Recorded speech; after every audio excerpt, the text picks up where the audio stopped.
SEAL Team Echo Aquila, requesting aerial support to Sector 23, the Cobalt Foundry. We've linked up with the remains of Scout Company 4, the Dust Bones. They've sustained heavy casualties and need to fall back. There are no surviving refugees in these ruins.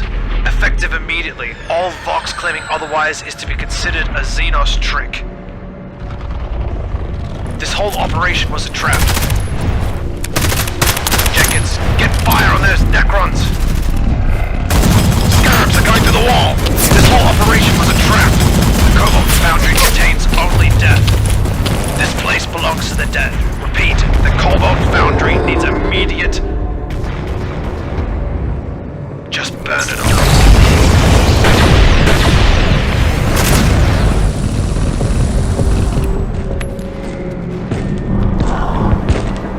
This is PVA Blood, and in this video I'm going to show you how to speed paint an entire kit of terrain.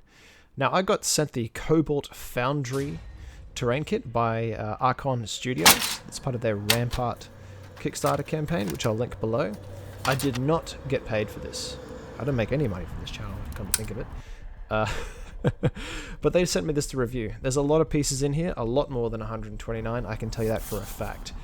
I ended up with sore hands cutting out all the pieces from the sprue, but it was still fun.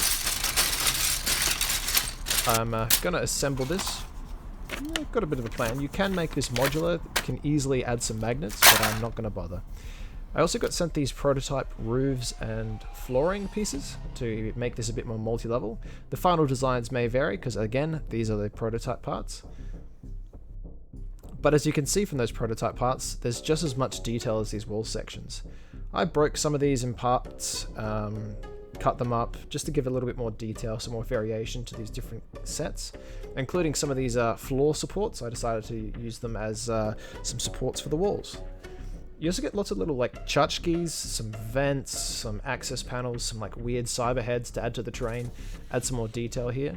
Now the coloring you might notice in these is some of them is different. It's because I experimented priming different colors on them.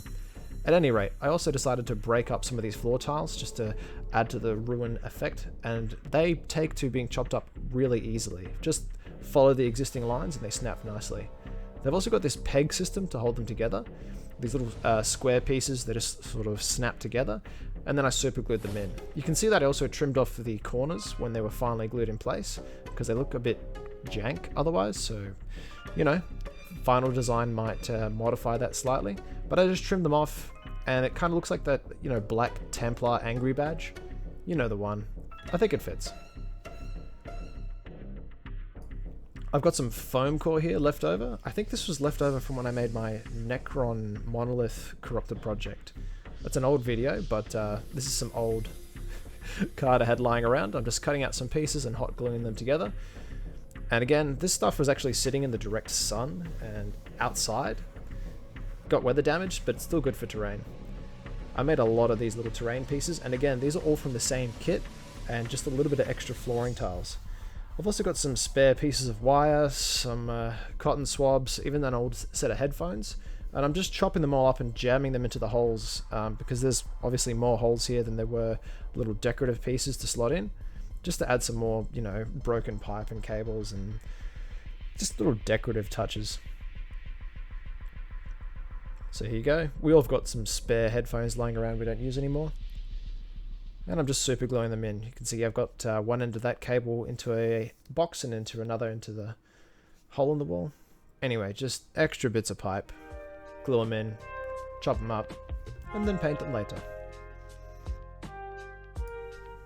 When I felt that the, you know, final look was pretty good with the excess pipes and bits of detritus, I also just got a blade and just angled off some of the basing materials. But I kept all the little offcuts, because I'm going to sort of sprinkle these over along with some dirt. There you go, there's a bit of dirt. Just all glued in with some PVA glue, just to, you know, more rubble. A battlefield is going to have bits flying everywhere, and then just the passage of time. Sand might be a bit grainy for the scale that you're working at. I thought so anyway, so I'm just adding some tile grout. This is finer than sand, and looks a little bit more like dust when you got your minis on it. It can be a bit nasty to deal with, although I just wear a mask and some rubber gloves. That's enough. PVA glue holds it all on. And then I'm just spraying it later on with a bit of water with a small amount of PVA glue just to capture any of the dust that might be loose on it. You're going to be priming all this, and it is going to be a ruin. This is a really messy sort of speed painting technique, as you're clearly seeing. So don't worry about making a mess. Priming it. I got a red. I got a brown. Don't worry if it's gloss, because you're going to be covering this all anyway. I just got what was cheap and what I could get. Okay, all dry, primed. You can see how I've used some of the roof and wall sections on the ground along with some cables to look like, you know, just more ruins. I've got just a spray bottle of plain water, some flakes of salt, and just the cheapest hairspray I could get. I'm spraying the terrain with the water because it's going to help hold the salt flakes down whilst I'm sprinkling them. And then I'm coming in with some hairspray, which is going to hold those salt flakes to the terrain. Now this is going to look real sort of unappealing at this stage, but it'll come together. Just have a bit of faith. I'm going to now hit this with some white and this beautiful Himalaya blue. Half of the terrain was going to be white, half it's going to be blue because, you know, these things don't have to be just completely grey. You can have a bit of colour in your terrain. A bit of pop goes a long way. I had that many terrain kits, I actually forgot to paint some of them and had to come back later. This is an extensive kit. Oh yeah, as for my influences... It looks so much better. A beautiful sky blue. So make sure you've got permission to use these brushes. You don't want to put these in your mouth or on food afterwards because it's salt and spray paint. You don't want to eat that. But anyway, you can see. Rough, just scrub it up. Go your hardest. Gives you a nice sort of corroded look. Very neat. You'll want to put this salt in the bin. This is not safe for human consumption. Or is it? Brown. I'm making a brown of 2 different kinds of brown and water and glue. You've probably seen this half a dozen times by now. It's my preferred sort of color for ground terrain. I think it looks good for a desert or urban detritus. The glue is just going to help, you know, extra rigidity because the base layer is just, you know, cheap foam and card. I'm adding a little bit of red there in the background and sponging on some red and brown on the broken edges of the terrain. Just a little bit more corrosion. Whilst that's all drying, I'm cutting out some transfers. Whatever I thought was appropriate. You can use some transfers from airplane model kits or, you know, if you've got minis, you've got a pile of transfers you're not using. And just wherever I thought they might look appropriate, adding them to the terrain. Water and a brush. That's it. You can see that I've got a clear matte varnish here, and I'm just spraying them over the transfers. These are going to help protect and secure the transfers in place. But if you're applying them as close as I am, you'll find that they're also going to warp the transfers. The chemical reaction will make these quite pliable for a while, and, you know, make them look kind of warped and weird and damaged. This is not ideal if you're going for a pristine look, but if you're going for a really, you know, time, war, heat, chemical exposure effect on these surfaces, the spray does it for you. Oh yeah, I'm also just adding a little bit of metallic paint here. I think this is bolt gun metal or lead belcher, whatever it is. Get that on. And I'm just dry brushing some white over the brown areas and a little bit on the terrain. This is just going to add a sort of dusty look and just make those little bits of sand and grout pop. Once that's dry, coming in with the brown wash I've made. This is just some sort of brown ink with a bit of black, bit of water, dash of acrylic medium, till it's the same consistency as water, and I'm just slathering that over pretty much the entirety of the terrain piece, and just using some paper towel and tissues to sop up any excess areas, whereas I thought I went too hard. This is really going to tie everything together, and you can stop now if you want. I'm going to continue, because I just want to add a little bit more detail to this project later, but really, you're good to go.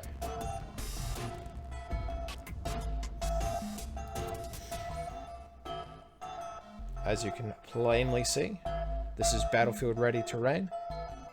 I did not need a steady hand.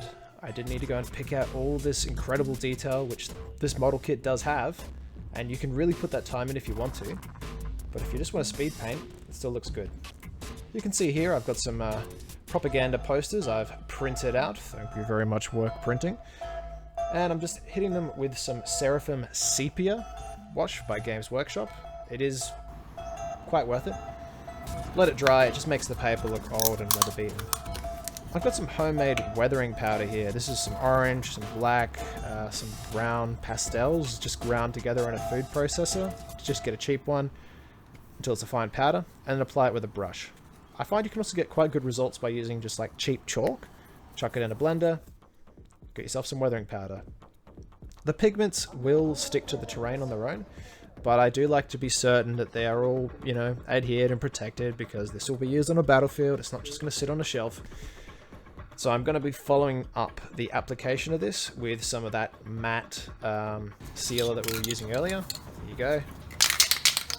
If you don't have any matte sealer left, you can get a decent result from that cheap hairspray as well, but I like to be sure. Yeah, it's looking nice. I'll just pick out some areas that I thought some of these propaganda posters would sort of make sense. Maybe in like a gang territory, they want to recruit some of these gangers for the Imperial Guard. Or just, you know, remnants of a life before the battle. Use PVA, and that's it. As you can plainly see, that single kit did produce a lot of terrain. This is a whole battlefield's worth. Really detailed, lots of modularity. I'm very impressed. Now, admittedly, this does also include those prototype roof tiles, which I think are really great. Like, there's tons of detail on the top and on the underside. It all fits perfectly with Games Workshop. My speed painting method came out really well for the sort of tortured metal look that I've gone for. All the details held up. You know, Games Workshop terrain kits, you know, the Cities of Death kits, they don't have that many flaws either. So in terms of value for money, I think the Cobalt Foundry is still coming out ahead out of an equivalently sized GW kit. So genuinely, I'm quite impressed with this. Now, Archon Studios makes a whole bunch of different models. They also sent me some more kits than just this, which you will see feature on the channel, including a tank and yet even more terrain. As I was making this, it kept arriving in the mail, so those projects are coming. And again, if you like what you see, mosey over to the Kickstarter, just give them a look. Again, I'm not being paid. I just think this is a cool kit and a really great alternative to what GW is putting out. Because at the moment, the terrain game, personally, it's a bit... Thanks for watching. If you liked what you saw, you want to see upcoming projects, you want to see that third-party Wolverine tank, or some of these other more bonkers terrain kits Archon Studio sent me, as well as some of my own home brand, completely scratch built and kit bashed to heck projects, be sure to subscribe, do all the followy things. Got an Instagram, got a Twitter. I do post my content, little sneak peeks at my upcoming videos on there, and I also will go out of my way to respond to everybody and try to help you out if you've got any questions. Take care, everyone. These are strange times. Look after those you love, and I'll see you later.